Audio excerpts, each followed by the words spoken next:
You're listening to the PR Nightmares Pirate Radio Network. Hello everyone who is fortunate enough to hear this signal. This is Morris Corneilius Watchman, and we have the latest offering tonight from those incomparable princes of blues punk, I.R.T.I and the Seven Pauls, collectively known as the PR Nightmares. Now, the Nightmares have been on something of a hiatus for the last 25 years since their big tour with Rusted Metal Box, but they're back and better than ever with what they refer to as an angsty nostalgia trip, discussing the topics of today with their tongue firmly planted in cheek. And so now, without further ado, because that would just be unconscionable, we're going to give you the first single from their new album, Opposing Forces. This one is called Asymptomatic. You're gonna love it, I guarantee.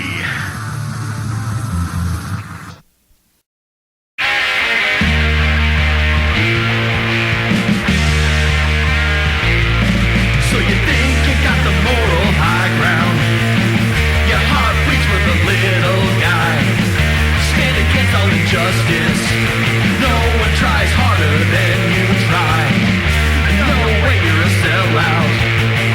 You got honor beyond reproach. Those who think to differ are morons and should be crushed like a roach. You hide it well, but you ain't asymptomatic. You ought to know hypocrisy is a Dutch door. So you think you got the moral high ground? Your heart beats for the little guy. Stand against all injustice. No one tries harder than you try. No way you're a sellout. You got honor beyond reproach. Those who think to differ are morons and should be crushed like a roach. You hide it well, but you ain't asymptomatic. You ought to know hypocrisy is a Dutch door.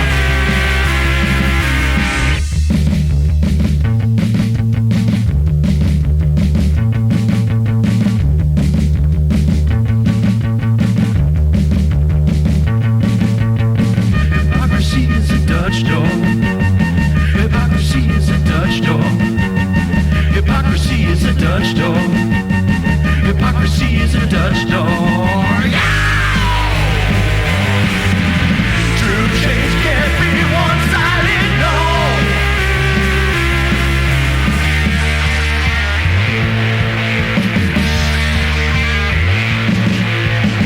You ain't asymptomatic. Don't matter who's keeping score. You ain't asymptomatic. Hypocrisy is a Dutch door. You ain't asymptomatic. Don't matter who's keeping score. You ain't asymptomatic. Hypocrisy is a Dutch door.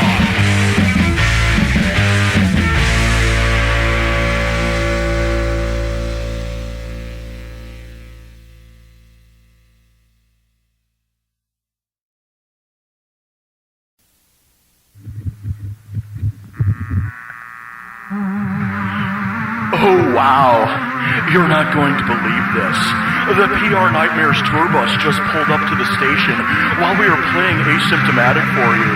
I talked to the road manager, Bibbs, and he said they wanted to pay us a visit before they embark on the Midwest leg of their tour. How boss is that? I can see a few roadies hauling in some coolers from the bus, and now I see 1, 2, 3, 4, 5, 6, 7, all 7 in our hallowed halls. PRN-PRN has a lot of balls, and coming my way like a cloudburst, lead guitarist Paul the First. Been a while, Watchman. You get the promo of that new album we sent over? Sure did. Just played Asymptomatic for our... Hey, well, keep on playing the rest of the album, man. We don't have to be in Minneapolis until tomorrow. We're having a launch party right here, right now. Will do, Firsty. Hey, man, don't call me. You got it. Let's keep things rolling with the next track, which, knowing you guys for as long as I have, could probably be considered your subtle ode to pro wrestling managers. This one's called Wouldn't You Know Who Won the Pony?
So, Paul, rumor has it that some fan was nosing through your trash and found evidence you'd taken a trip to the Yucatan, snuck into the catacombs of a Mayan pyramid, and lived there for 3 months.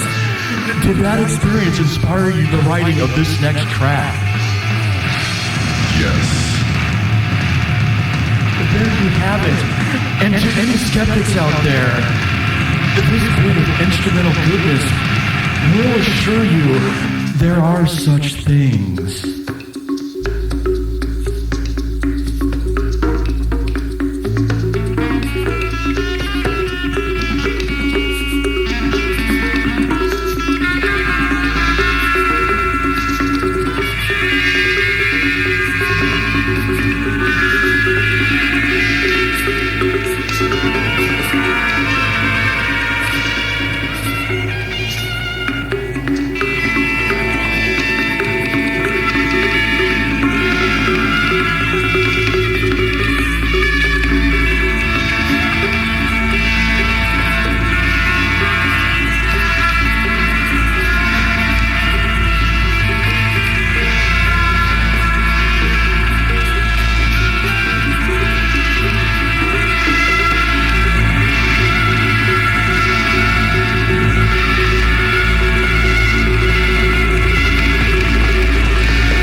Gotta say, when I first heard this track, I really got the blues.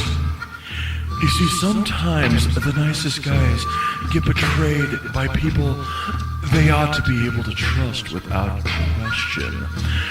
And here, Arn Iwin finds himself in a very dark place, face to face with the ghost of Uncle Tony.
Have finally mellowed out somewhat here at PRN-PRN.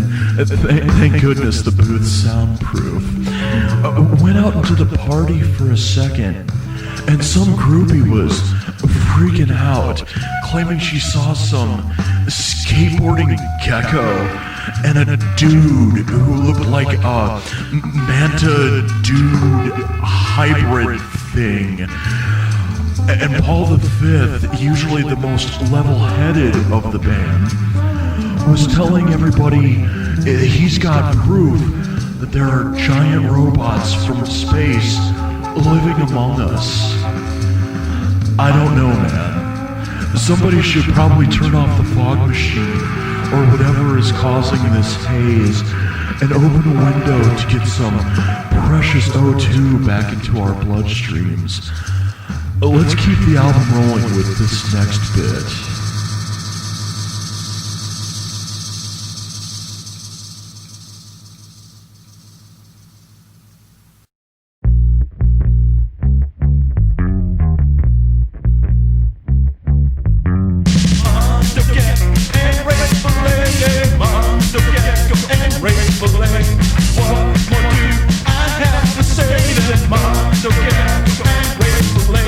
Mondo's a mutant skateboarding lizard.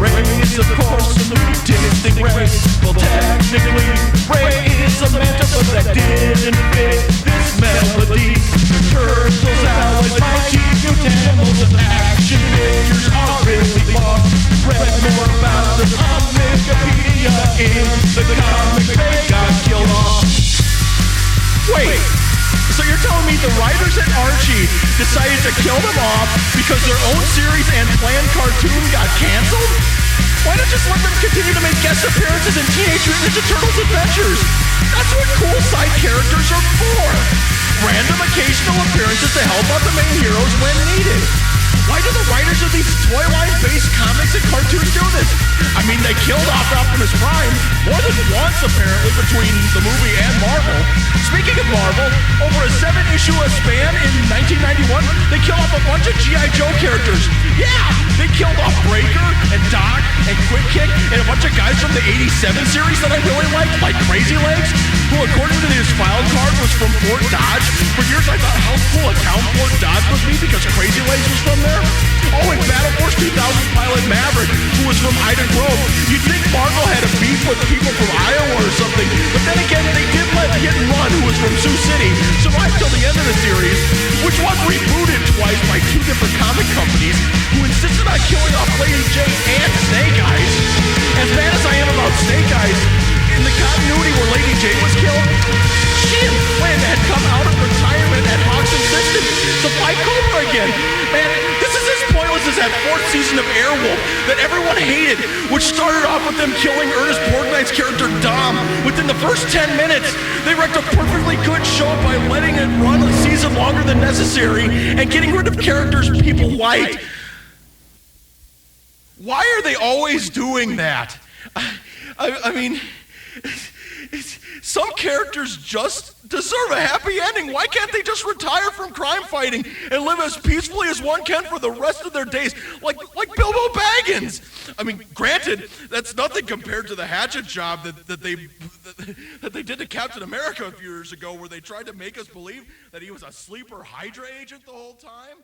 Yeah, right. Like Cap would ever do that.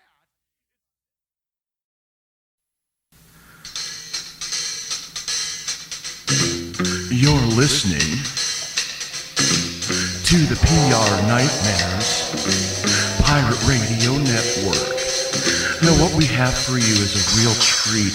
With me in studio is that wacky dragon pirate himself, the lead singer of the PR Nightmares, Arn Iowan Auditorius. Arn Iowan, welcome to PRN-PRN. Thanks, Morris. It's great to see you. Gotta say how awesome it is that you set up this radio station with our name on it. Well, I am the president and longest standing member of the PR Nightmares fan club. It is the least I could do. And you've got a great voice for radio, buddy. And you've got a great voice for whatever it is you do. Thank you. Thank you. Now, Arn Iowan, a lot of the fans have always wondered, what's with the Dragon Pirate outfit? Because certainly the rest of the band don't dress that way. Yeah, I get that a lot. Well, I'm not sure anyone's ever noticed, but while I'm not unbearable to listen to, my singing voice ain't the best in the Navy. But like Kiss, whatever I lack in actual musical talent, I make up for in showmanship. Hence the outfit and the goofy onstage antics.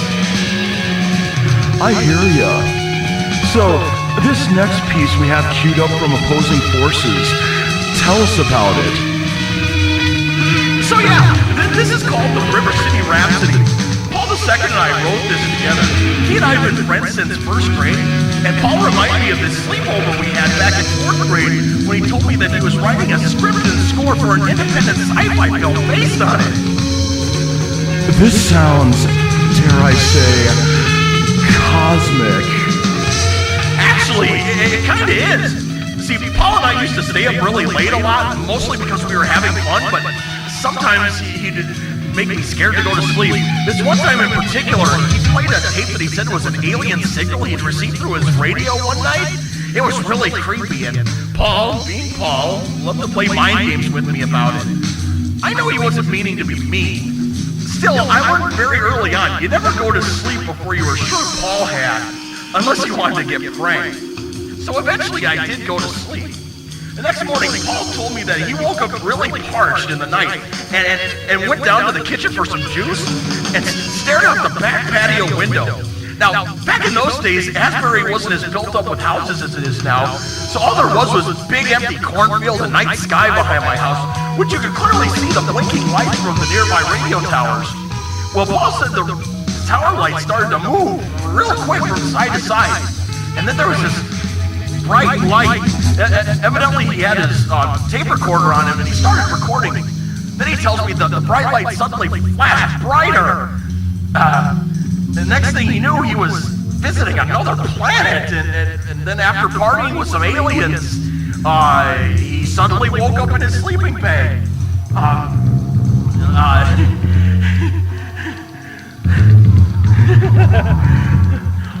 Wow. Yeah, wow.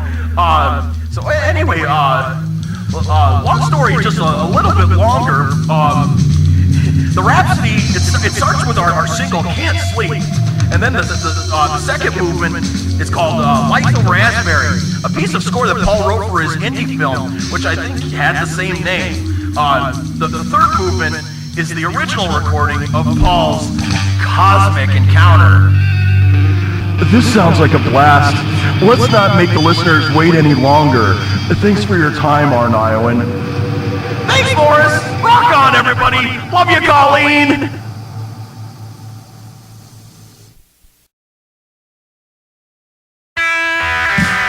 Can't sleep. Don't wanna go to bed.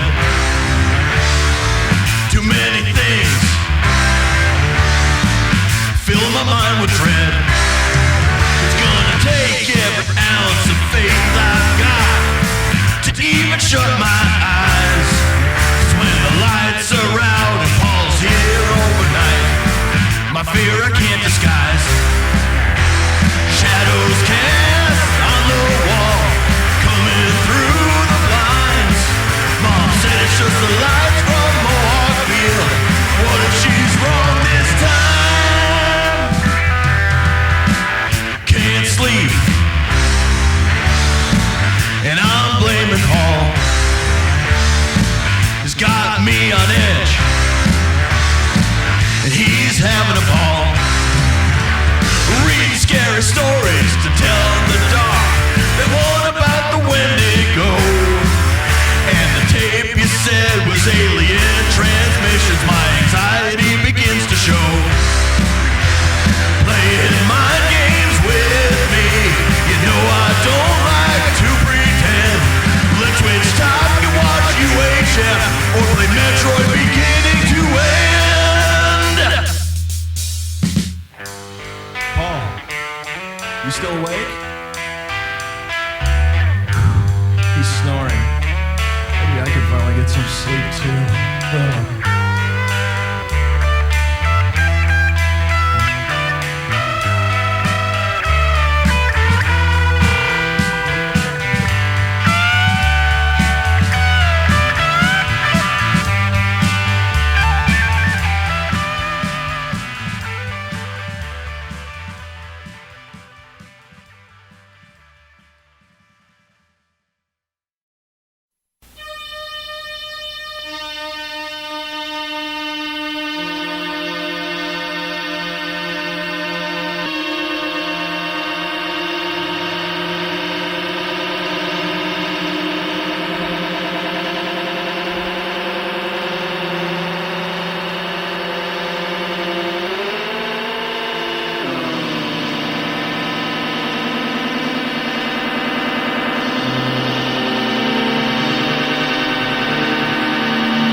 Mississippi.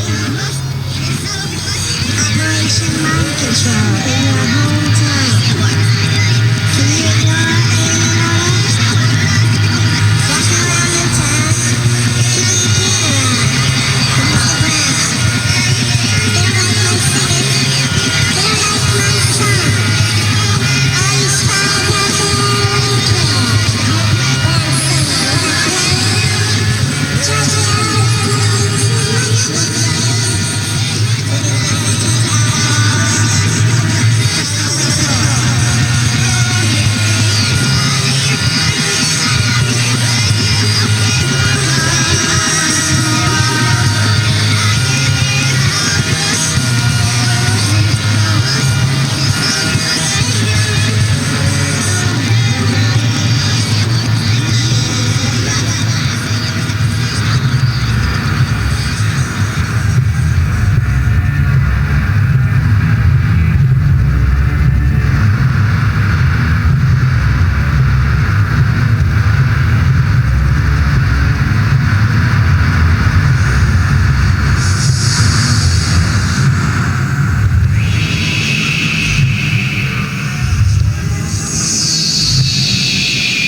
What's wrong with your face?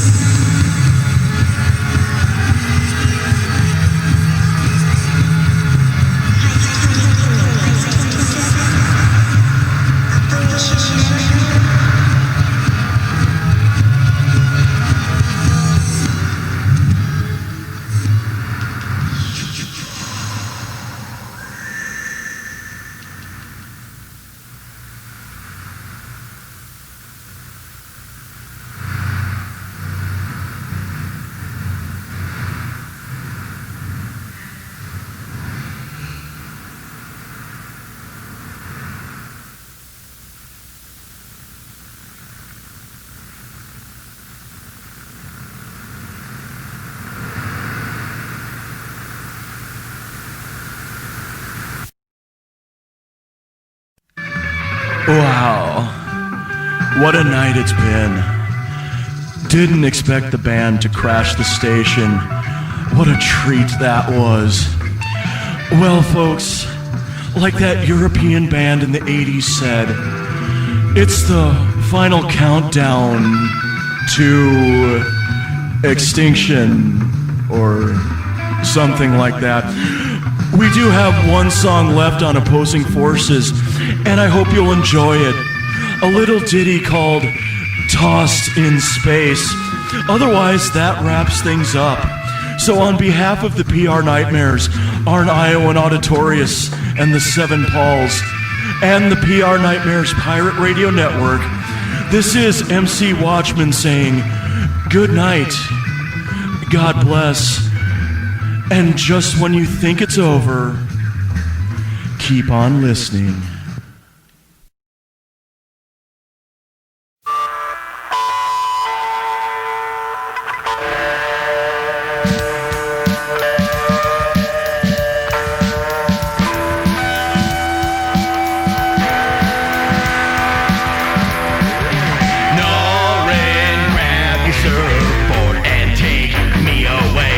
Doctor, get the TARDIS, 'cause I cannot stay.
gutter with the wretched and the poor. Your mama's in the kitchen with a can of Cycle 4. There's garbage in the water, there's poison in the sky. I guess it won't be long before we're all gonna die. Happy birthday!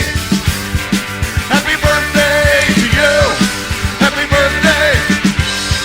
Happy birthday to you! Well, what's the matter, little friend? You think this party is the pits? Enjoy it while we can. We'll soon be blown to bits. The monkeys in the Pentagon are gonna cook our goose. The fingers on the button, all they need is an excuse. It doesn't take a military genius to see we'll all be crispy critters after World War III. There's nowhere you can run to, nowhere you can hide, cause when they get so big, well, we all get fried. Come on, boys and girls, sing along, okay? Happy birthday! Happy birthday to you! Happy birthday! Happy birthday to you! Wow!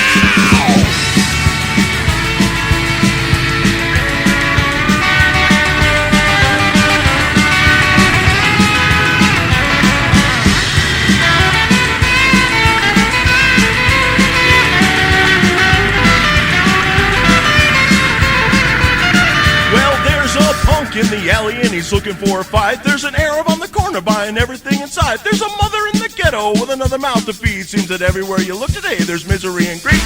I guess you know the earth is gonna crash into the sun, but that's no reason why we shouldn't have a little fun. So if you think it's scary, if it's more than you can take, just blow out the candles and have a piece of cake. Happy birthday! Happy birthday to you! Happy birthday! Happy birthday to you! Wow! Happy birthday! Happy birthday to you! Happy birthday! Happy birthday to you! Happy birthday! Happy birthday! And a pinch to grow an inch! Our story starts with me moving to Asbury. The best friends I would meet. First there was Andy and a smart ass in our class. Paul was his name, nothing would be the same. Chicago Cubs, the Huskies were on the top of the list. G.I. Joe, Nintendo, well, I think you get the gist. We stayed cool though I switched schools. We're always together, but we're still brothers. Me, Paul, and Andy, the three amigos. Our bond was formed in 5 years at St. Joe's. One night at Andy's place, we were masters of Kung Fu. Paul pounded out a drum solo that was really awesome too. The fun wouldn't last, time goes too fast. I moved again, I'd see them now and then. One morning, the news did sting. Andy died, oh Lord, I cried. Went to pay my respects. Paul appeared by my side. Hadn't seen him in years, had to fight back the tears. We'll be with Andy again, it's just a matter of when. Me, Paul, and Andy, the three amigos. Our bond was formed in 5 years at St. Joe's. 5 years at St. Joe's with my bro.